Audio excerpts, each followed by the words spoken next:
Hi there, Totally Dubs over here, and as you know, I absolutely love reviewing monitors, and I was having a few questions about OLED monitors, and I thought who better to ask than Paul Butler, who is the UK Sales Director of UK and Ireland for AOC and Philips, who has over 35 years of experience. Don't want to put your age out there, but that's older than myself, Paul. But yeah, thanks a lot for joining us. Thank you very much, Chris. And yeah, really interesting. 35 years. I won't say how old I am, but yes, it is 35 years. And yes, I've had a lot of experience all the way from CRTs through LCD and now obviously moving on to OLED. So it's been quite a journey. Brilliant. Well, that perfectly leads us on to the first question. What are the differences between LCD and OLED monitors for those people who might not be aware of them? Okay, a very, very simple one. OLEDs actually are a direct light source. LCDs are a liquid crystal where the light shines from behind. That's why it's called a backlight, and it shines through the LCD as it's turned on and off, and therefore you get different colors and shades as it turns, twists, or whatever technology it is. Whereas OLEDs, it's a direct light.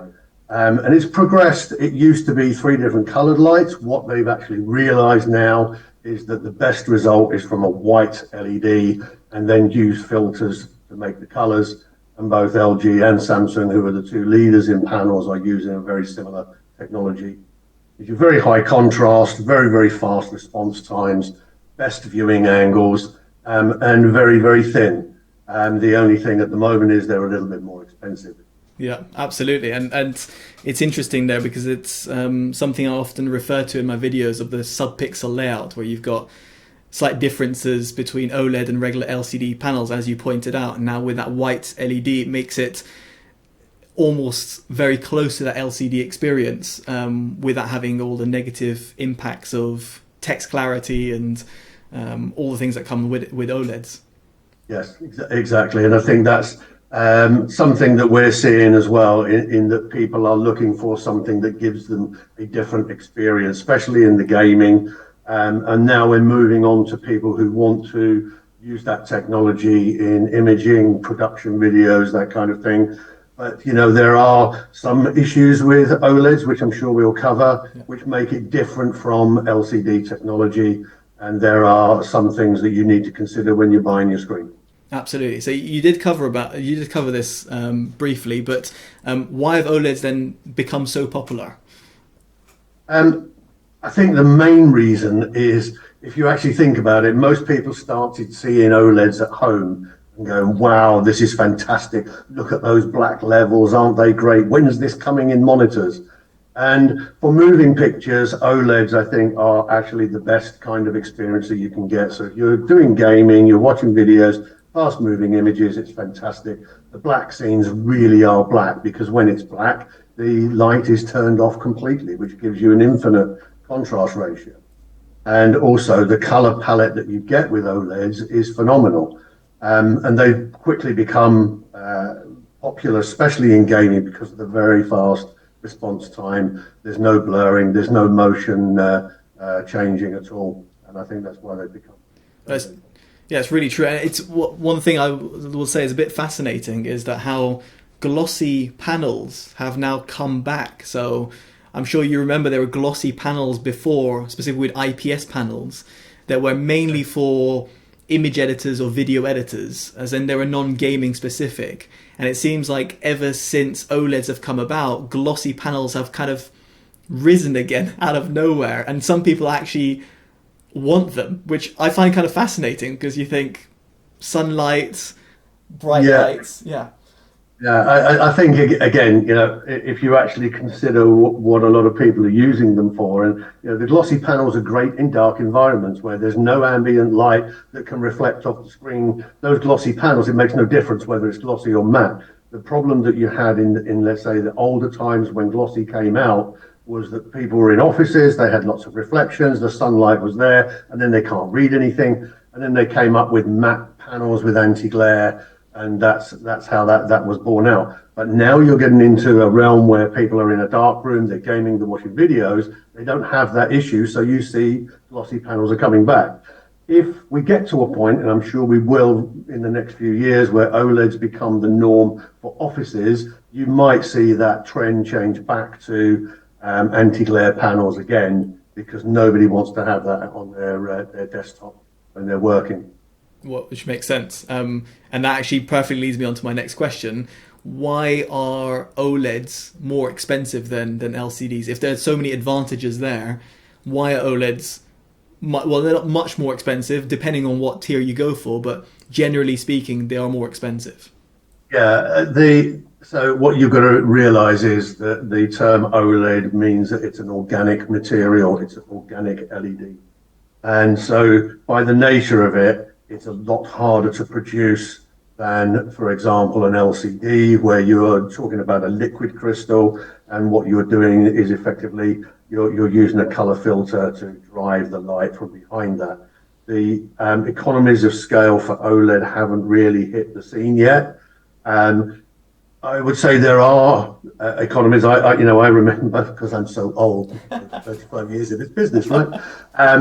I remember the days when an LCD, and I'm talking about a passive LCD display, not one with a backlight, Wow, okay, was over £3,000 for a little 15-inch display like this size, was over £3,000. And when I think back to those days, and I look at, now when you're looking at retail prices for a 24-inch LCD display of, £89, £90 or whatever, the days when LCDs were £3,000 were 20, 25 years ago. Yeah. So maybe if you were to drive that forward and say, well, OLED is now into a stage of mass production where that economies of scale and volume will start to come down, you're going to start to see some drastic reductions in the OLED cost over the next few years. And that will drive the other markets that are waiting really for this OLED technology. And what I find quite interesting there is also the fact that OLEDs are actually used in a lot of different applications. I mean, of course. God. I mean, I don't know a mobile phone now that doesn't have an OLED. Yeah. A lot of people don't realize how many phones have OLEDs. Yeah. And it's that scaling up of that production to bigger screens, which is the only reason why it's become something that's now. I mean, I remember, I think it was about 10 years ago, there was a company in Japan that went, we made a 15-inch OLED, and we were like, wow, isn't that fantastic? Yeah. Now you look at it, and we're TVs, 75-inch OLEDs now. Monitors are up to 42, 49-inch if you go super wide. So yeah, it's fantastic that this technology is moving. Yeah, it's brilliant. Yeah, I mean, the mass production of them on the smartphone scale is just something just to kind of behold, and some people completely forget that actually OLEDs are on most devices, as you mentioned, and actually AMOLEDs as well have been around for quite a while. But again, most people forget about that, and yeah, it's just fascinating that now you see it coming to the monitor world, and hopefully increasing in the same level that you see with the smartphone world. Like, everyone's kind of taken to it, and you've got now more affordable phones that have OLED displays. Hopefully we can then see that in the future with monitors being more affordable. I mean, there's a few affordable ones, not to obviously mention AOC and Philips specifically, but there are quite a few specific ones that you guys make that are actually quite affordable in the OLED space, that make it actually, maybe I should get an OLED. I think there was one that was £500 to £600. There's 27-inch and a 34-inch ultra wide, and you think to yourself, actually, not too long ago, you could get that sort of performance at that price for a regular LCD panel using IPS or VA technology. So absolutely, yeah. 27-inch now. I mean, we did some promotions over the peak period of 499 ink VAT. Yeah. That was the retail price. So it was amazing when we actually thought, we can actually do this, so let's try it and see. And the sales were absolutely phenomenal. But we're seeing a lot more of that technology coming through. I mean, AOC and Philips, we've got roughly around 7 different models in each brand, ranging from 27, 32 right up to 49-inch super wide. And we've even got, you know, our new Porsche PD49, which I saw that you reviewed recently, which is absolutely outstanding product. It's a fantastic design, looks great when it's working.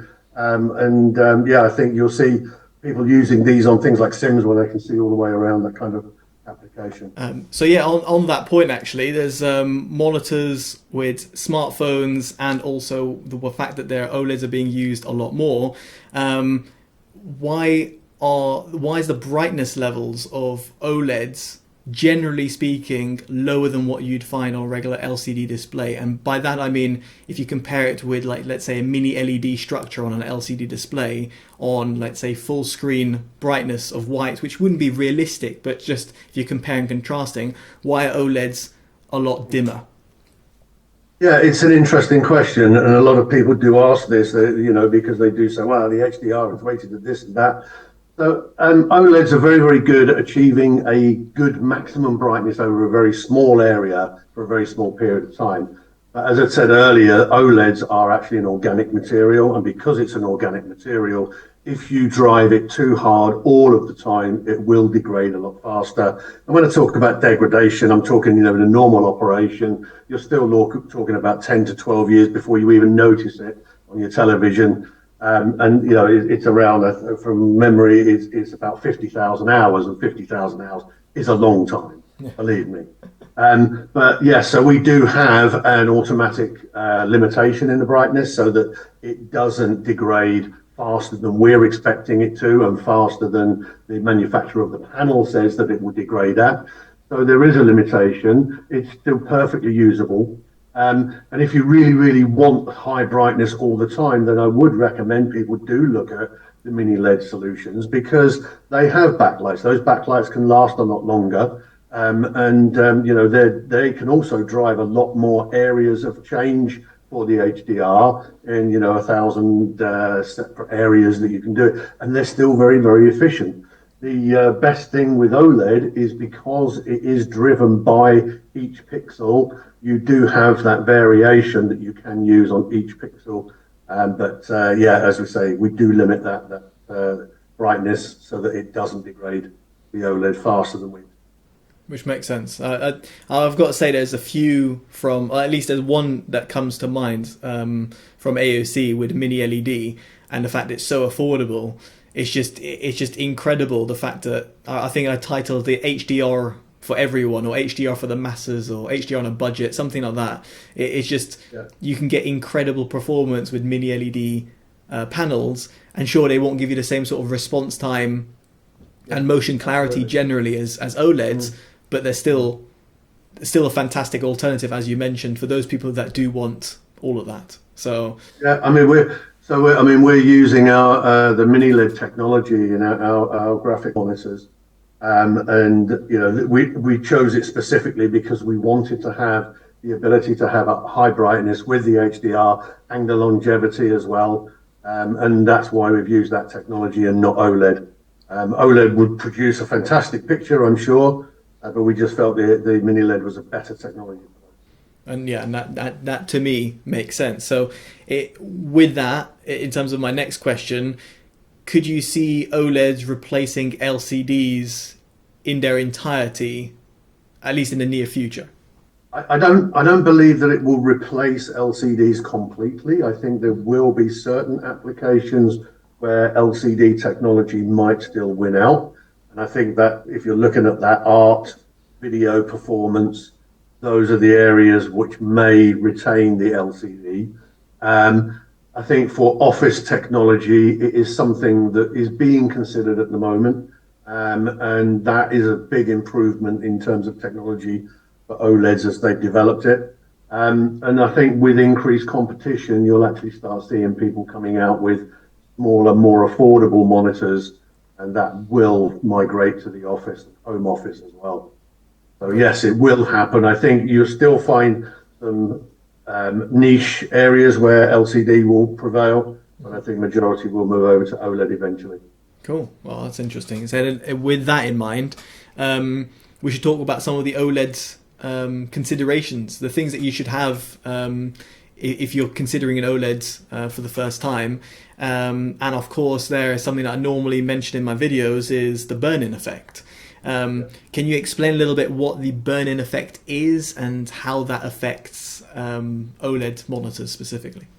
So image burn, image retention, as they call it, is a phenomenon where if you persist at applying the same image on a screen permanently for an hour, 2 hours, and you remove that image, you will see a ghost effect of that image fading.